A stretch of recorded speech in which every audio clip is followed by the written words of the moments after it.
Xeyir olsun, xoş gördük sizi. Hər vaxtınız xeyir olsun. Xoş gördük. Fərəc bəy, ümumiyyətlə birbaşa bu revanşistlər məsələsinə keçid etmədən öncə Ermənistandakı hazırki daxili siyasi aphavanı təhlil etmənizi istərdim. Təşəkkür edirəm Züya xanım. Deməli, burada Ermənistan bütün o bölgədə baş verən təbii ki, hadisələrin bir həlqəsidir. Bunu ayrılıqda götürmək olmaz. Xüsusən Rusiyada baş verən hadisələrin oraya birbaşa təsiri vardır. Çünki Ermənistanın daxili vəziyyətini qonşu dövlətlərdəki vəziyyət xeyli dərəcədə müəyyən edir. Ermənistan Azərbaycandan fərqli olaraq sərbəst bir siyasət yürütmə imkanına malik deyil. Üstəlik də diasporanın əhəmiyyətli dərəcədə təsiri var. Kilsə ilə savaş gedir bu dəqiqə. Və Ermənistan daxilindəki müxalifət açıq şəkildə Rusiyanın dəstəyini alır. Heç bunu heç kim də gizlətmir. Rusiyanın da son vaxtlar Ermənistana təsir eləməsi, Rusiyadakı müəyyən vəzifəli şəxslərin Ermənistana gəlmələri, Köçəryanı Moskvaya dəvət etmələri və geri göndərmələri. Bütün bunlar Ermənistanın daxili vəziyyətini müəyyənləşdirir. Təbii ki, seçkiyə bağlı hazırlıq məsələsi öz yerində, həm də uzun müddətdir Rusiya və Ermənistan arasında bir dava gedir.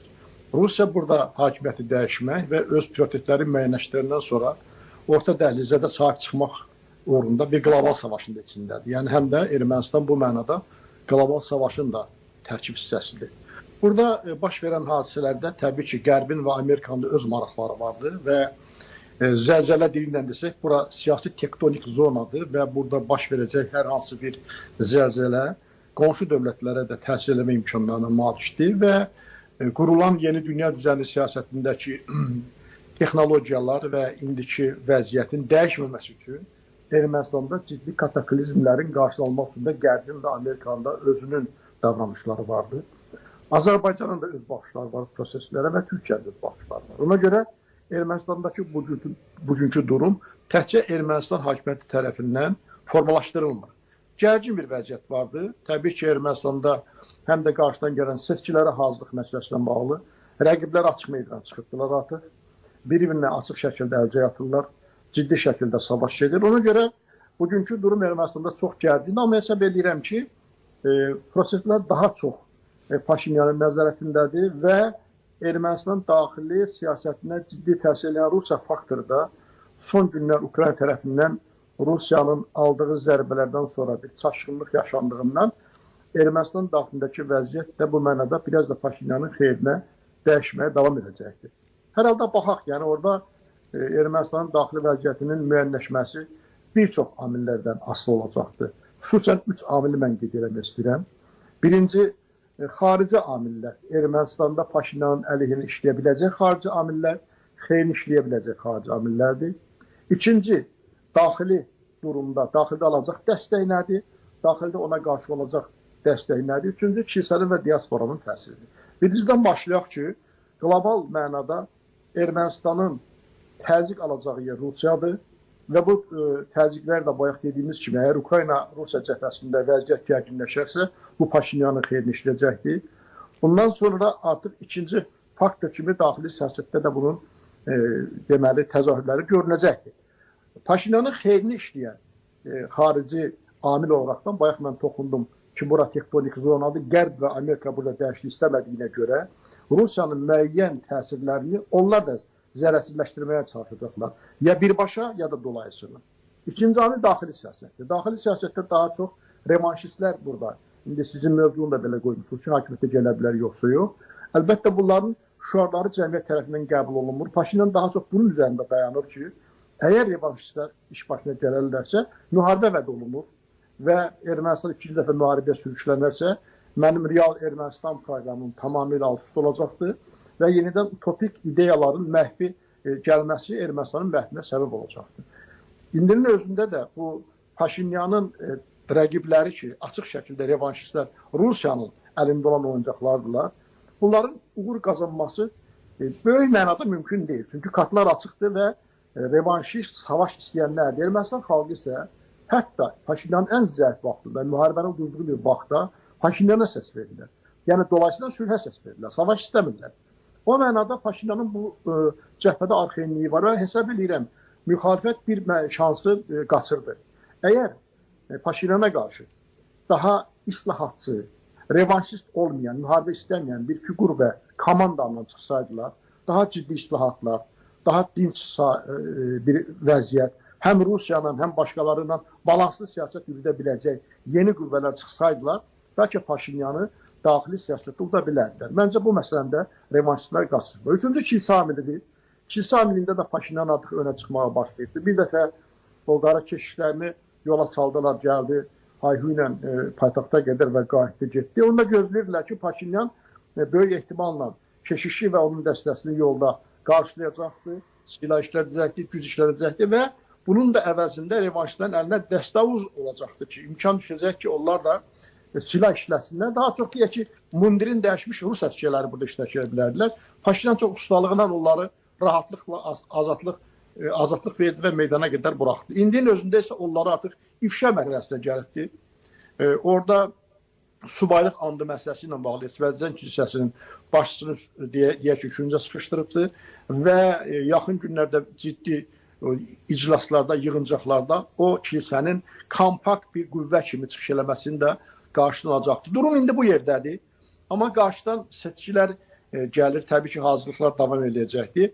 Force major vəziyyət olmasa bu gedişatla ki, Paşinyanın götürdüyü xət vardı, həm xarici siyasətdə, Azərbaycana münasibətdə yürütdüyü xət, həm Qərblə və Rusiyanın da son vaxtda biraz ehtiyatlı davranışları, daxili auditoriyanın kifayət qədər toparlaması, sərhəd bölgələrində gedib əhali ilə görüşməsi, məncə revanşistlərin iş başına gəlməsini ciddi şəkildə qarşısına alan amillərdir. Fərəc bəy, deyək ki, bu amil üzərindən bir ehtimallarınızı da eyni zamanda dəyərləndirmiş olaq. Yəni, revanşistlərin Paşinyan üzərində qələbəsi əgər reallaşarsa ki, sizin dediyiniz kimi perspektivlər biraz daha zəifdir. O zaman Ermənistanın xarici siyasətində nələr dəyişə bilər konkret olaraq? Birinci budur ki, əgər revanşistlər iş başına gələrsə, Ermənistan adlı dövlətin olub-olmaması ciddi şəkildə sual altına düşəcəkdir. Çünki bu revanşistlərin əsas şüarları Azərbaycana qarşı olan yenə də iddialardır. Yenə də başlayıblar Qarabağa qayıtmaq, Qarabağa qaytarmaq kimi utopik şüarlarla çıxış eləmək. Son vaxtlar separatçıların da biraz orada fəallığını artırmağa çalışıblar, onlara dəstək verməyə başlayırlar. Və Köçəryan məncə Moskvadan qayıdandan sonra xüsusi təlimat alıbdır və Moskvanın Ermənistanda olan bütün qüvvələrini bunun ətrafında toparlayıbdılar. Rusiya üçün isə Ermənistanın olub-olmamasından daha çox bu bölgədə münaqişənin olması maraqlıdır, sülhün yox. Çünki bu dəqiqə Rusiyanın üçün çox maraqlıdır ki, postsovet məkanda bir neçə yerdə köhnə münaqişələri alovlandırsın ki, belə bir illüziya yaratsın ki, mən nəinki Ukraynada məsələni həll edə bilirəm, hətta bütün postsovet məkanında da məsələlər mənim kontrolum altındadır və mənsiz burada dinç bir vəziyyət yaranması mümkün deyil. Hətta bununla bağlı Lavrovun son çıxışlarında bizim səylərimizlə sülh müqaviləsinə çatılıbdır və bundan sonra da biz burada dəstəyimizi verməyə hazırıq deyə ifadələr işlədim. Amma mən bunun nədən ibarət olduğunu açığı bilmirəm. Onlar nə dəstək verirlər sülhdən bağlı. Mütəmadi olaraq erməni cəmiyyətini qızışdırıbdılar. Ermənistan hakimiyyətinin üzərinə gəlirdilər ki, biz sizə Qarabağı verirdik, əlavə 2 dənə rayon verdik Azərbaycan rayonunu, siz getdiniz Azərbaycanın suverenliyini, böyük ərazi bütövlüyünü tanıdınız və s. Yəni, dolayısıyla bu söhbət ondan gedir ki, bu projenin içərisində əgər belə baş tutarsa bu revanşistlərin hərəkətləri, bu revanşistlərin qələbəsi yox, Rusiyanın bölgədə qələbəsi olacaqdır. Bu, ola bilər müvəqqəti olsun, keçici və yaxud da daimi. Bu, bir başqa mövzudur, müzakirə eləməyə dəyər. Amma hər halda Ermənistan dövlətinin taliyə sual da düşür. Çünki Azərbaycan tərəf kifayət qədər kompromislə bu günə qədər Ermənistandan danışıbdır. Ermənistan məğlub olandan sonra ona təzminat davası hələ açılmayıbdır, daha doğrusu alınmayıbdır. Onların əməkdaşlığa çağırışları vardı, açılımlara çağırışlar vardı, qazan-qazan prinsipinə çağırışlar vardı, Zəngəzur dəhlizindən bircə istifadə edək, məsələ çağırışlar vardı. Tbilisidə açılan yeni bir liman açıldı, quru liman deyirlər buna. Burada Ermənistanın iştirakı, yolların açılması və s. və elə axır məsələlər vardı.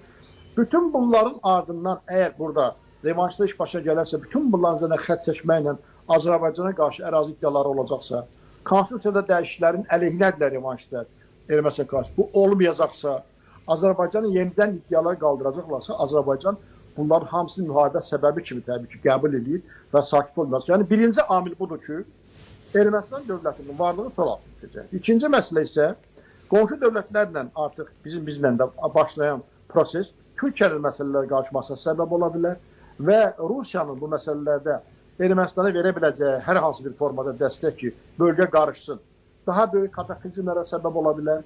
Zəngəzur dəhlizinin taleyi sol altına düşə bilər. Bölgədə qarışıqlar yarana bilər. Hətta Ermənistanı məcbur edə bilərlər ki, Gürcüstana da köhnə iddiaları qaldırsın. Çünki nəyə görə? Son vaxtlar Rusiya artıq yenidən Abxaziyadan limanlar məsələsi, Qaradəniz məsələsinə çıxış, Gürcüstanı öz orbitində saxlamağa çalışması, Qafqazlara bir deyək ki, əl atması, əlcə atması da ortadadır.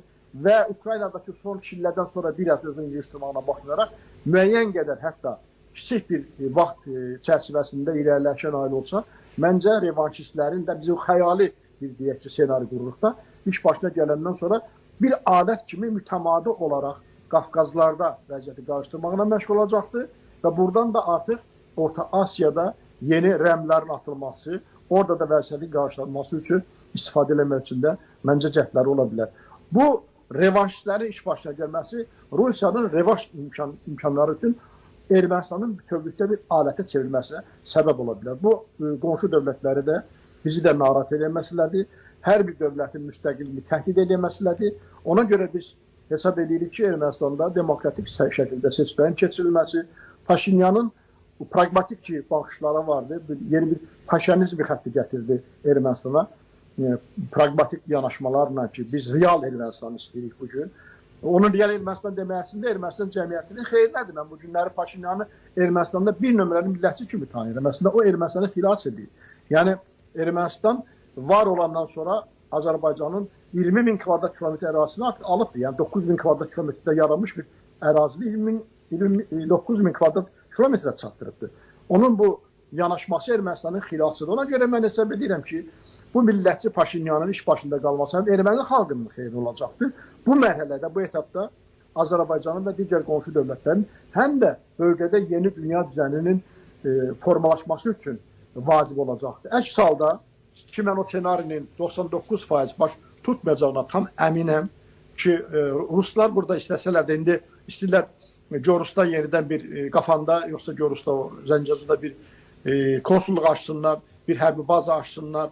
Onlar istəyirlər ki, dəmir yolların təmir məsələsində mühəndislər, işçilər adı altında burada kəşfiyyat yenidən doldursunlar bura falan. Amma məncə bu məsələlərdə yubanıbdılar, qərb də müəyyən qədər işlərini görübdür və bu məsələdə uğurları olmayacaq. Amma sizin sualınızı yekunlaşdırım ki, əgər revanşistlərin iş başına gələrsə, bu heç kim üçün, xüsusən erməni xalqı üçün xeyir gətirməz.